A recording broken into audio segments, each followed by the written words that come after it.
तो आज सीखते हैं सिलोगिज्म बिल्कुल बेसिक से सीखने के लिए सबसे पहले हमें सीखना होगा हर एक स्टेटमेंट का वेन डायग्राम निकालना। तो सिलोगिज्म के कुछ ये 6 स्टेटमेंट कॉमन होते हैं। तो सबसे पहला स्टेटमेंट होता है सम ए और बी। उसकी वेन डायग्राम कुछ इस प्रकार से बनती है और सम बी और ए के लिए भी सेम ही रहेगी।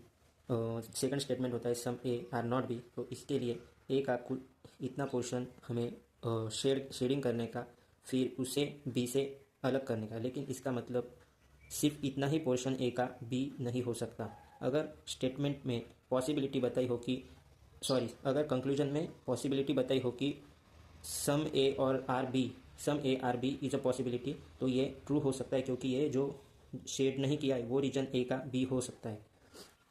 थर्ड स्टेटमेंट होता है ऑल ए आर बी। ये बहुत सिंपल है, ए का गोला पूरा का पूरा बी के अंदर, तो ये हो गया ऑल ए आर बी।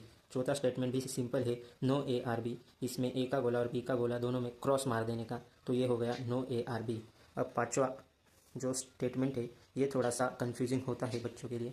तो ये स्टेटमेंट है only a few A are B. इसमें ए का कुछ पोर्शन बी में है और उसे शेडिंग करने का, लेकिन सिर्फ इतना ही पोर्शन ए का बी में है, बाकी का नहीं है। ये इस स्टेटमेंट का मीनिंग होता है। मतलब अगर पूछा जाए कि पॉसिबिलिटी में पूछा जाए कि ऑल ए आर बी, तो ये रॉन्ग हो जाएगा, क्योंकि स्टेटमेंट में बताए only a few A are B. लेकिन अगर कंक्लूजन में ये बताया जाए कि all B are A is a possibility, तो ये ट्रू हो सकता है, क्योंकि बी के बारे में हमें कुछ भी बताया नहीं गया है, सिर्फ ए के बारे में बताया है। तो ये शेडिंग करने के बाद यहाँ पर एक एरो मार देने का, अगर ए के बारे में बताए तो हमें कन्फ्यूजन नहीं होगी कि ओनली अ फ्यू ए और बी बताया है और फिर सब का सब ए बी में नहीं जा सकता, ये हमें दिमाग में रहेगा।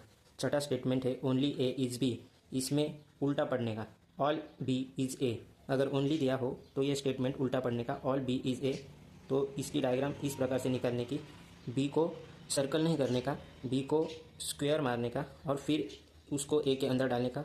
इसका रीज़न ये है कि ओनली ए इज़ बी बोला है, इसका मतलब बी ए छोड़ के कहीं पर भी नहीं जाएगा। अगर स्टेटमेंट में बताया होगा, अगर स्टेटमेंट में सी भी होगा, मतलब only A are B and some, draw करता हूँ मैं, and some A R C बताया हो, तो ये तो सी बनेगा। लेकिन अगर कंक्लूजन में बताया जाए कि some B are C is a possibility, तो ये रॉन्ग हो जाएगा, क्योंकि बी सिर्फ और सिर्फ ए में रहेगा। और अगर ये भी स्टेटमेंट बताया जाए कि all A is C is a possibility, तो ये भी रॉन्ग हो जाएगा, क्योंकि अगर ए पूरा का पूरा सी में चला जाएगा तो बी भी सी में जाएगा। और बताया गया है कि only A is B, B सिर्फ और सिर्फ ए में है, तो ये भी स्टेटमेंट रॉन्ग हो जाएगा कि all A is C is a possibility wrong हो जाएगा।